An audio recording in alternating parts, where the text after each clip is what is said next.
Kayo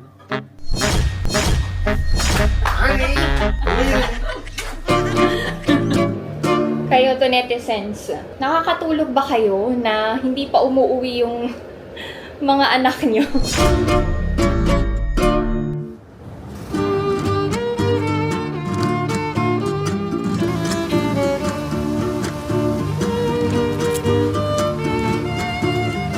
Calvin Klein.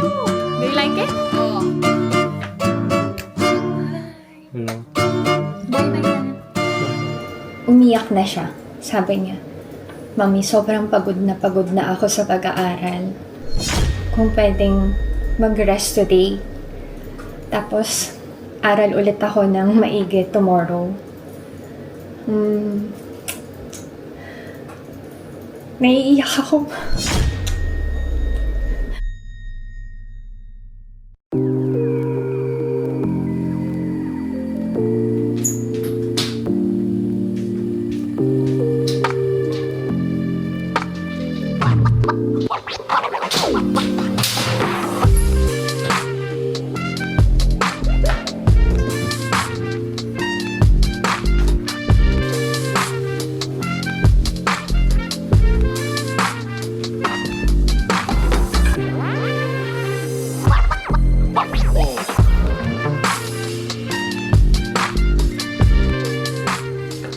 Annyeong! Hi everyone! Welcome back to my channel and this is my life in Korea. Samahan niyo ako ngayong araw na to. Diyan lang kayo. Bago to netizens. First time yung makitang ginamit ko tong kabayo ko, no? How are you? Ako, namimiss ko na yung family ko, lalo na yung mga pamangkin ko. Summer na dito sa Korea, mainit na. Buti na lang alam nyo, sakto yung punta nila nanay dito. Hindi ganun kainit. Na-enjoy nila yung magandang panahon. Si Ina and Asian, grabe. Lagi silang pagod and stress sa pag-aaral. Finals na kasi. Grabe. Netong mga nakaraang linggo, puyat na puyat ako. Kasi si Ina, inaabot ng 2 AM sa study cafe. Eh, syempre hindi ako makatulog kapag wala pa yung anak ko sa bahay. Kailangan ko na ng aircon to netizens. Mainit. Wait lang. Pag nag-aircon dito, kailangan nakasarado lahat ng bintana.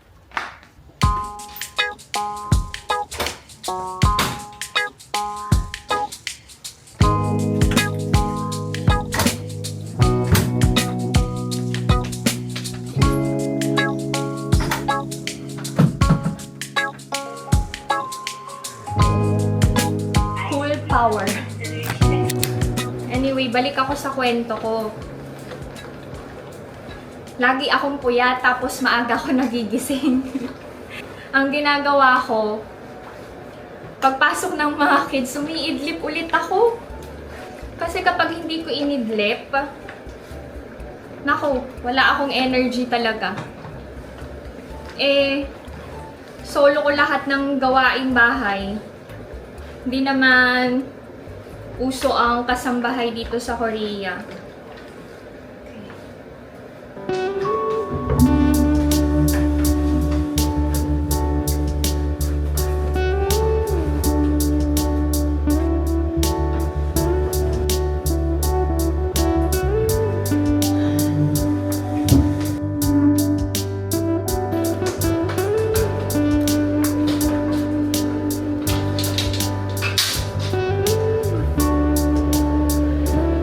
Ang init na to netizens.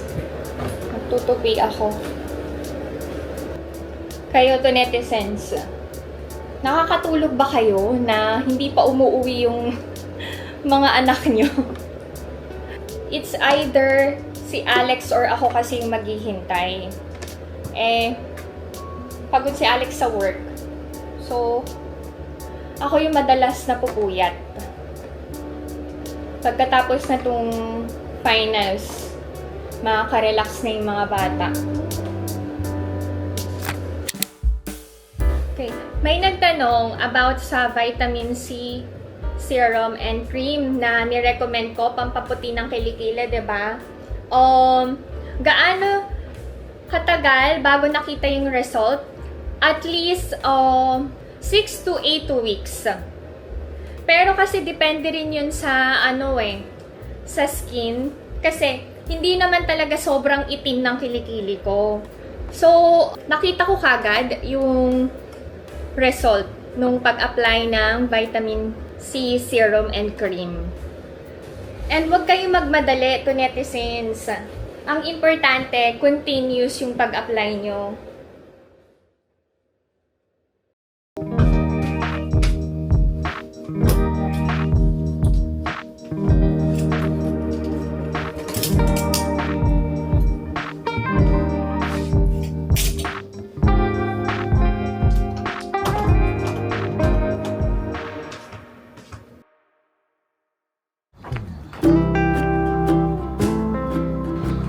Ilalagay ko yung neck pillow sa sa sasakyan. Tapos bili na din ako ng karne. Mag-samgyupsal kami for dinner.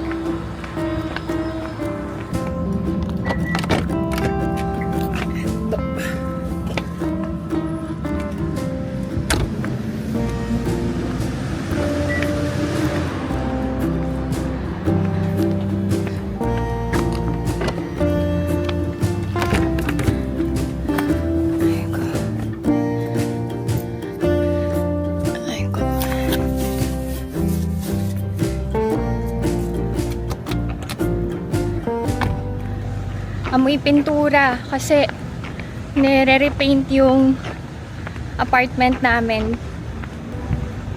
Samahan nyo na ako. Bili tayo ng karne.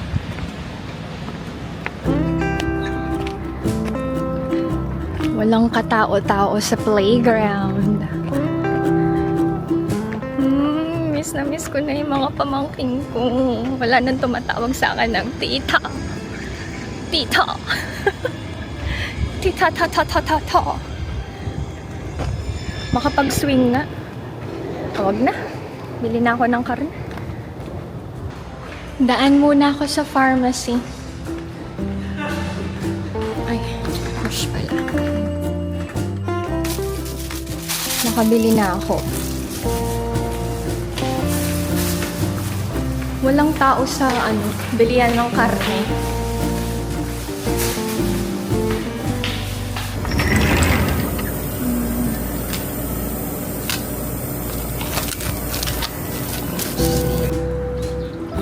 Ganda ng mga bulaklak to netizens.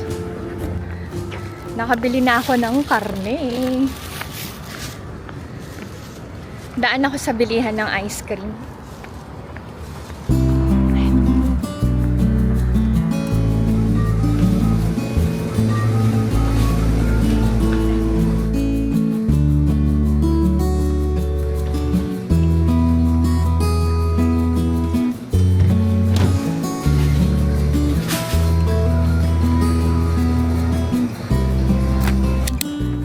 Grabe yung pawis ko to netizens. Buti na lang madaming puno dito sa apartment namin, malilim. Ayan na yung araw. Ayan na, ayan na, ayan na. Uwi na tayo to netizens.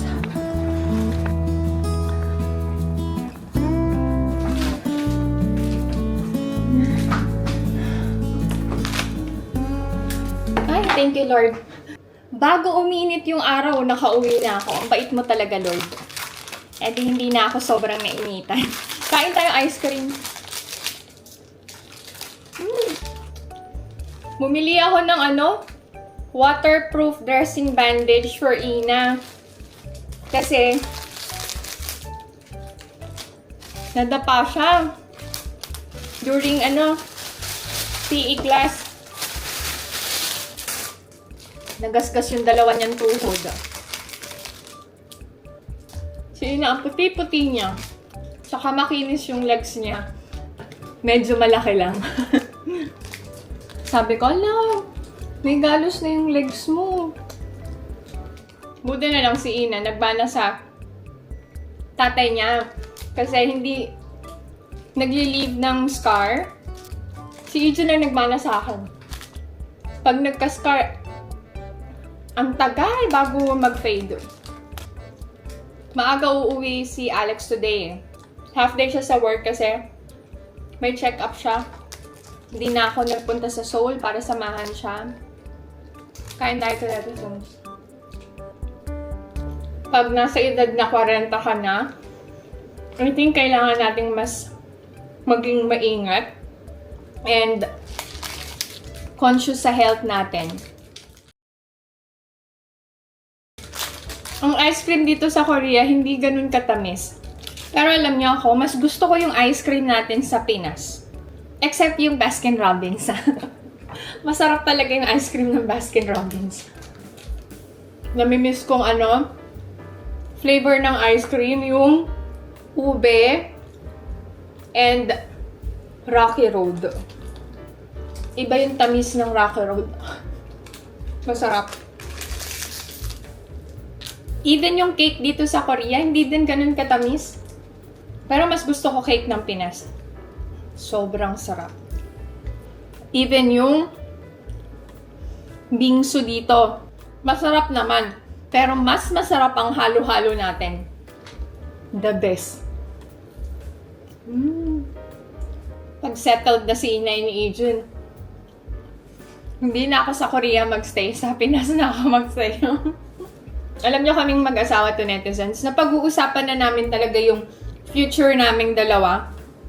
Hanggang sa maging oldies na kami. And hanggang sa na kami, kunin na kami ni Lord. Nagpa-plan kami together na kailangan yung pension namin ganitong amount. Para kapag nag-retire na kami, may enjoy na namin mag-travel. Tapos, hindi kami magiging burden sa mga anak namin. Alam nyo, tuwan-tuwa ako sa asawa ko kapag sinasabi niya yon, kasya na ba tong certain amount na to? Hindi na ba tayo magugutom? Kasya na ba to pambayad natin ng bills after 20 or 30 years?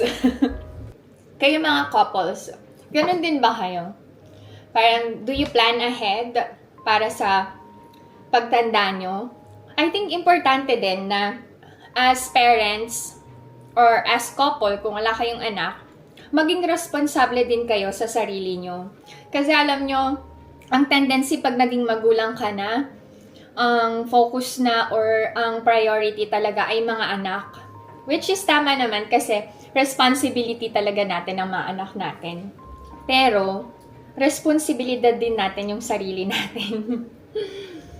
So, I think kailangan na mabago yung mindset ng ibang mga magulang na kapag nakatapos na yung mga anak, alam niyo may trabaho na sila, responsibilidad na ng anak yung mga magulang. Hindi ako nag-a-agree doon to netizens. But it's okay to give back. It's okay if you're able to provide for your parents. Okay lang yun. Walang problema doon kung kaya. And pag nagkaroon na ng sariling pamilya ang anak, ang responsibilidad niya talaga ay ang pamilya niya. Hindi na yung magulang or mga kapatid niya. So, sana, huwag kayong mag-demand sa mga anak nyo na may sarili ng pamilya. Pero sa mga anak, huwag din nating pabayaan ang mga magulang natin kung hindi na talaga nila kayang mag-provide para sa sarili nila. Para pare-pareho tayong i-bless ni Lord. I-bless ang magulang, i-bless din ang anak, at i-bless ang buong pamilya. Amen! Nanaalala ko lang yung conversation namin mag-asawa kagabi. Alam niyo yung excited kami mag-retire together. Excited kami na ma-explore ang iba't ibang panig ng mundo someday. Sabi nga ni Alex, we should be healthy wife para kahit seniors na tayo, pwede tayong maglakad ng maglakad kung saan dalhin yung mga paa natin, kung saang bansa tayo magpunta. Kahit wala yung mga kids natin, may enjoy natin dalawa yung time natin together. Sabi ko nga, oo nga, kasi ngayon, parang ang mostly ng earnings talaga namin napupunta sa mga kids eh. Although, thank you kay Lord kasi more than enough yung binibigay niyang blessing sa pamilya namin. So, kung ano yung blessing na meron ako, extended yon kay nanay, kay tatay, sa mga pamangkin ko, ganun. Ayun.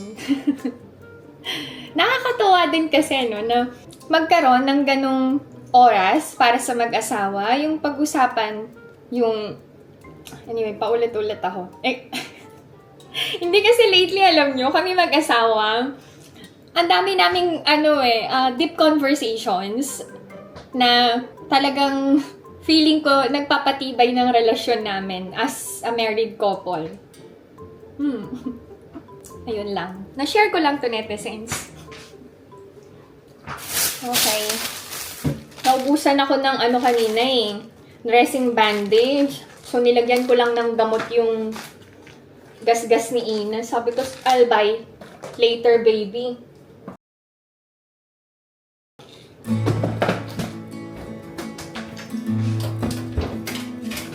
Sa mga nagtatanong kung anong klaseng pork cutlet yung favorite ni Elle, this one is Elle tuloy. Okay, this one is mozzarella pork cutlet. Ang brand ay Gome.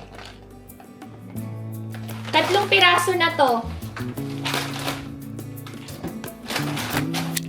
Nahulog yung mga keyrings ni Ina.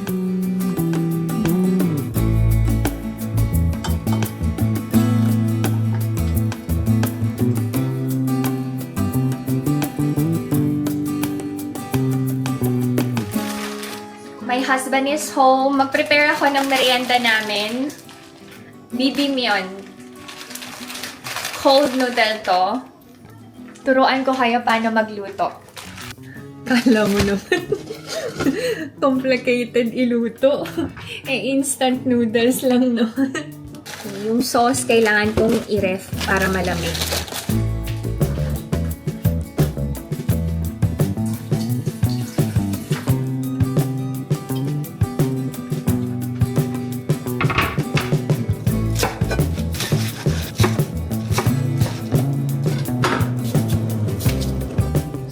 Wala akong cucumber na fresh, maglalagay ako ng apple.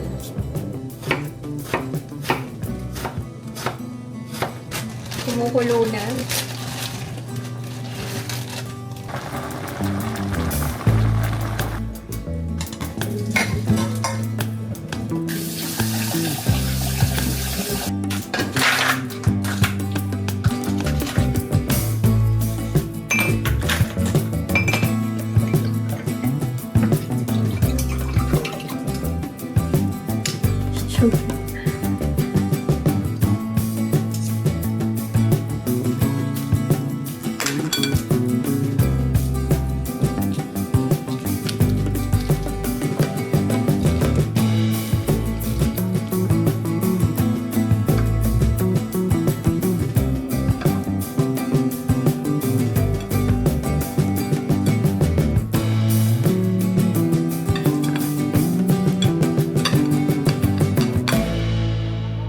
This is my bibimyeon.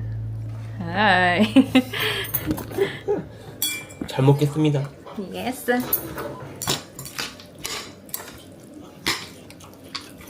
괜찮아?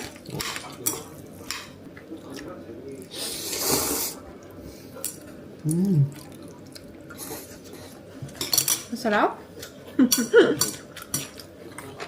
Kain tayo to, netizens.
Punta kami dito sa Moda Outlet.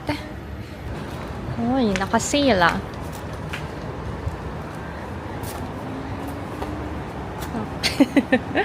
Comfortable tong ganitong shoes ah. Pero parang pang matanda kasi.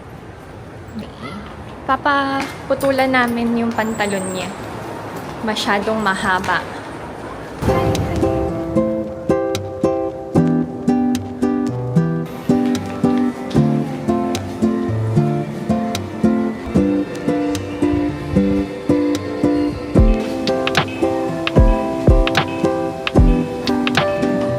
Ang mahal. 12,000 won. Nagtaas na ng presyo. Dati 10,000 won lang yun. Bibili kami ng medyas ng Maltings. Yung pang summer. Dito sa Adidas. Oh, yan. 12,000 won. Ang ganda ng bag. How much is this? 49,000 won lang. Ay, ang cute.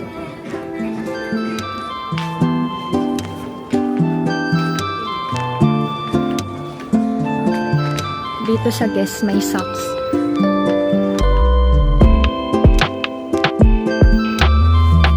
Ito, gusto to ni Ina. May logo yung sa Guess. Ayaw ni Ina yun. Ito may NBA. There, may socks. Mahahaba yung medyas dito.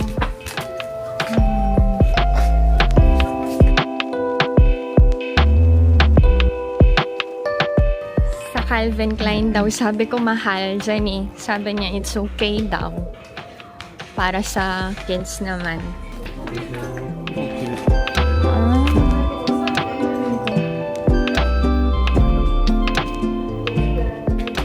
Dito kami sa Porham ngayon. Ayun o, madaming medyas. Puro sale ngayon ah. Hindi na kami nag-ask ng paper bag. Babalik kami sa Adidas para sa socks ni Adrian. Ito na lang, 19,000 won. 3 pairs. Bilang ko siya ng cap. Oh! Gray? Gray jowahe? Gamitin niya pag nagja-jog siya. No.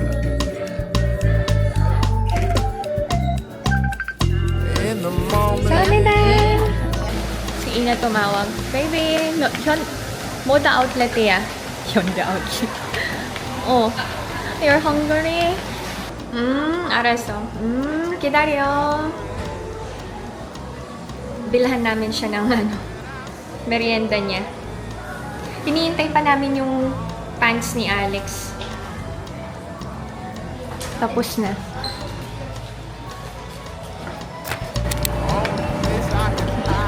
Daan ang errand sa Moda Outlet. Punta kami ng Gongcha. May promo. 50% off. I-take out na lang namin. Naghihintay si Inay.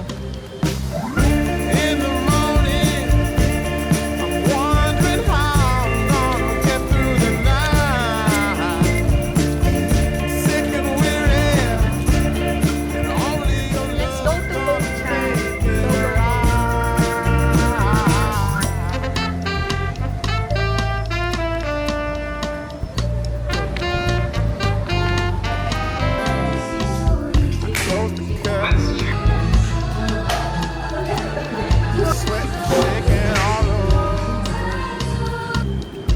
Daan kami sa Loteria.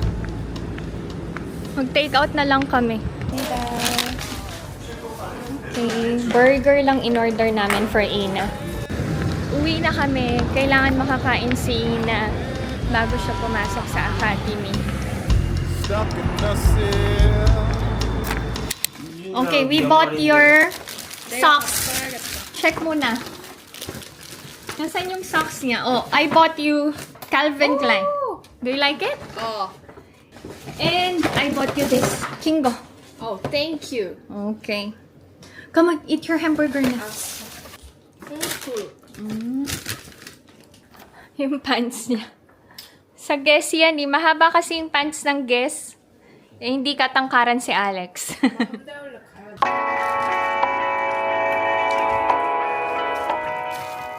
Your knees, kensya na? Yun yung tuhod niya, oh. Show them. Ang kinis-kinis eh. The other side. Okay. Yan din, oh. Ay, nako. Did your brother come home?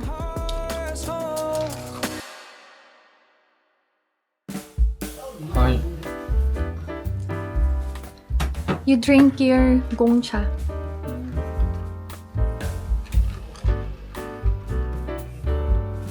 How's school, Ate?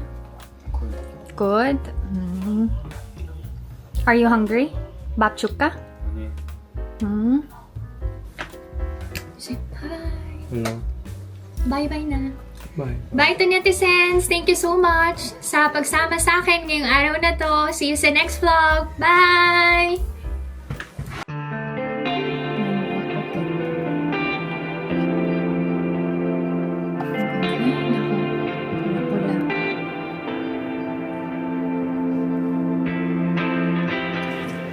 Si Ina, hindi ko na pinapasok today sa academy kasi umiyak na siya.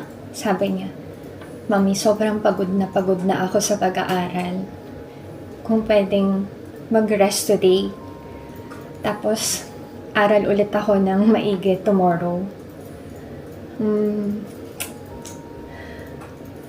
Naiiyak ako. Kasi napapagod na yung mga anak ko sa pag-aaral. Kaya lang, ganun kasi yung normal dito sa Korea, yung todo aral yung mga bata. Walang ginawa kundi mag-aral na mag-aral. Since Korean si Alex,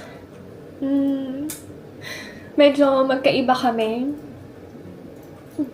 pagdating sa studies. Sabi niya, kailangan mas maging strong ang mga kids pagdating sa pag-aaral. Tapos alam nyo, tumawag ako sa teacher ni Ina. Sabi ko, teacher, sobrang stressed and pagod na yung anak ko. Kung pwede na mag-absent siya today. Alam niyo yung teacher, sabi, malapit na yung finals nila. Kailangan sa ganitong oras dapat mas sipagan nila yung pag-aaral and kailangan talaga nilang i-overcome yung stress and pressure pagdating sa pag-aaral. Pero pumayag naman yung teacher. Sabi, sana today lang siya mag-miss ng class kasi kailangan niya mag-aral talaga. Ayun, nagsorry ako sa teacher. Pero, as a mom, pag nakikita ko yung mga anak ko galing sa school, mukhang pagod na, tapos konting pahinga, papasok na sa academy. Tapos makaka-uwi sila around 10. Si Ina, inaabot na ng madaling araw sa pag-aaral. Siyempre, ako nga na naghihintay sa anak ko hanggang 2:00, hanggang 1:00. Antok na antok. Parang gusto nang magpahinga. Paano pa kaya yung mga bata? Si Ina palagi niyang sinasabi, since high school na ako, kailangan galingan ko para makapasok ako sa magandang university. Alam niyo yung ako, hindi ako nagde-demand or hindi ko pinipressure yung mga anak ko. Pero si Alex kasi, full support siya sa mga kids. Kami mag-asawa, pero kasi, ang sinasabi ni Alex, Ang gusto lang ni Apa, makapasok kayo sa university, sa city, kung pwede sa Seoul, kung pwede lang na sa Philippines mag-aral yung mga anak ko. Pero ayaw talaga ni Alex. Anyway, bye-bye na. Sa ngayon, mas nahihirapan si Ina compared kay Ijun. Pag-pray nyo to, netizens, mga kids, na kayanin nila yung pressure and stress dito sa Korea pagdating sa pag-aaral. Nakatulog na si Ina. Pagod talaga siya.